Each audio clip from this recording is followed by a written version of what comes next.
ឯកឧត្តមអ៊ុនចន្ទដាអភិបាលនៃគណៈអភិបាលខេត្តកំពង់ចាមនិងសហការីនារសៀលថ្ងៃទី25ខែឧសភាឆ្នាំ2026នេះ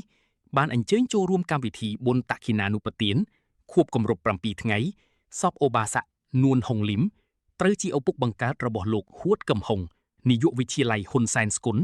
ដែលបានទទួលអនិច្ចកម្មក្នុងចន្មាយុ72ឆ្នាំដោយរោគាភៀតស្ថិតនៅភូមិឡអិតសង្កាត់បឹងកុកក្រុងកំពង់ចាមក្នុងឱកាសនោះឯកឧត្តមអ៊ុនចន្ទដាអភិបាលខេត្តសូមចូលរួមរំលែកទុក្ខជាមួយលោកហួតកឹមហុងដែលបានបាត់បង់លោកឪពុកជាទីគោរពស្រឡាញ់ដ៏ជ្រាលជ្រៅឯកឧត្តមអភិបាលខេត្តសូមឧទ្ទិសបួងសួងសូមឲ្យដួងវិញ្ញាណក្ខន្ធឧបាស័កនួនហុងលឹមបានទៅសោយសុខក្នុងសុគតិភពកុំបីឃ្លៀងឃ្លាតឡើយ